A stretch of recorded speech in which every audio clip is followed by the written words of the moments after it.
RK நகரில் வேட்புமனுக்கள் பரிசீலனை தொடங்கியிருக்கிறது. இது குறித்த தகவல்களை அங்கிருக்கும் செய்தியாளர் ராஜ்குமாரிடம் கேட்கலாம். ராஜ்குமார், இந்த வேட்புமனு பரிசீலனையில் வேட்பாளர்கள் யாரெல்லாம் பங்கெடுத்திருக்காங்க?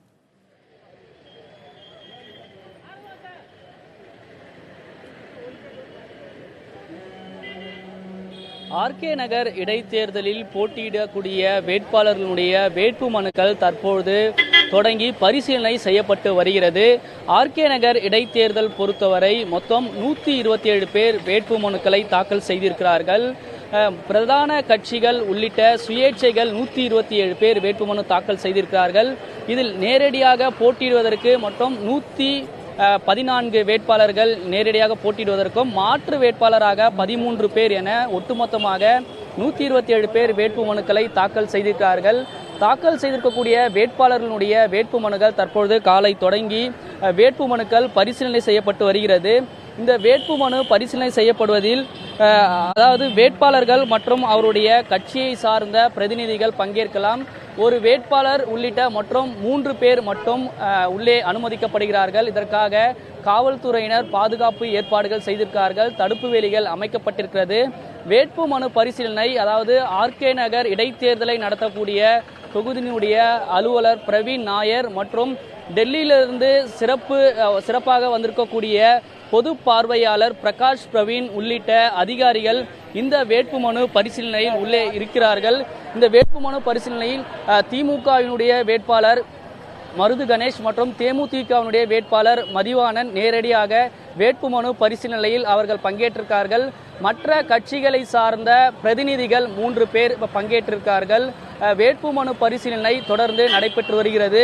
இந்த வேட்புமனு பரிசீலனையில் தேர்தல் ஆணையத்தின் விதிகள் முறையாக பின்பற்றப்பட்டிருக்கிறதா என்பது குறித்தும், அதே போன்று வேட்பாளர்களுடைய விவரங்கள், அவர்களுடைய சொத்து மதிப்புகள் மற்றும் குடும்ப விவரங்கள் முறையாக வேட்புமனுவில் தாக்கல் செய்திருக்கிறார்களா என்பது குறித்து இந்த வேட்புமனு பரிசீலனையின் போது பரிசீலிக்கப்பட இருக்கிறது. வேட்புமனுக்கள் தேர்தலினுடைய ஆணையத்தினுடைய விதிகள் முறையாக பின்பற்றப்படாமல் அல்லது சரியான ஆவணங்கள் எதுவும் கொடுக்காமல் இருக்கக்கூடிய நபர்களுடைய வேட்புமனுக்கள் நிராகரிக்கப்படுவதற்கான வாய்ப்புகள் இருக்கிறது. இன்று மதியம் 3 மணிக்கு வேட்புமனு பரிசீலனை முழுவதுமாக முடிக்கப்பட இருக்கிறது. மணிமாறன். ராஜ்குமார், வேட்புமனு பரிசீலனை 3 மணிக்கு முடியும் என்று சொல்லியிருக்கிறீர்கள். இறுதி வேட்பாளர் பட்டியல் எப்பொழுது வெளியிடப்படும்?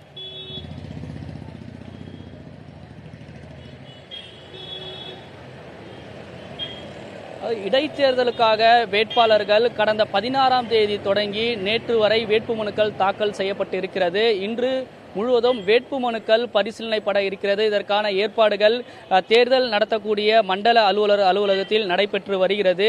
இன்று வேட்புமனு முழுமையாக பரிசீலனைப்பட்டு இருக்கிறது. அதே போன்று வரக்கூடிய 27ஆம் தேதி வரை வேட்புமனுக்களை வாபஸ் பெறுவதற்கான கால அவகாசம் கொடுக்கப்பட்டிருக்கிறது. 28ஆம் தேதி இறுதி வேட்பாளர் பட்டியல் வெளியிட இருக்கிறது. இதற்கான ஏற்பாடுகள் தேர்தல் ஆணையம் செய்து கொண்டிருக்கிறார்கள். இந்த சூழ்நிலையில் தேர்தல் நடத்தும் அலுவலர் பிரவீன் நாயர் மற்றும் சிறப்பு பணி அதிகாரிகளாக நியமிக்கப்பட்டிருக்கூடிய அதிகாரிகளும் தேர்தல் நடக்கக்கூடிய ஆர்கே நகர் தொகுதிக்கு வர இருக்கிறார்கள். தற்போது பொது பார்வையாளர் பிரகாஷ் பிரவீன் வந்திருக்கிறார். அதே போன்று காவல்துறை பார்வையாளர் சிவ்குமார் வர்மா தொகுதிக்கு வந்திருக்கிறார். இவர்களுடைய மேற்பார்வையில் தொகுதியினுடைய தேர்தல் பணிகள் நடைபெற இருக்கிறது. அதே போன்று செலவின பார்வையாளரும் டெல்லியிலிருந்து வர இருக்கிறார்கள். இந்த சூழ்நிலையில் 27ஆம் தேதி வேட்புமனுவை வாபஸ் வாங்குவதற்கு கடைசி நாள். 28ஆம் தேதி இறுதி வேட்பாளர் பட்டியல் வெளியிடப்பட இருக்கிறது.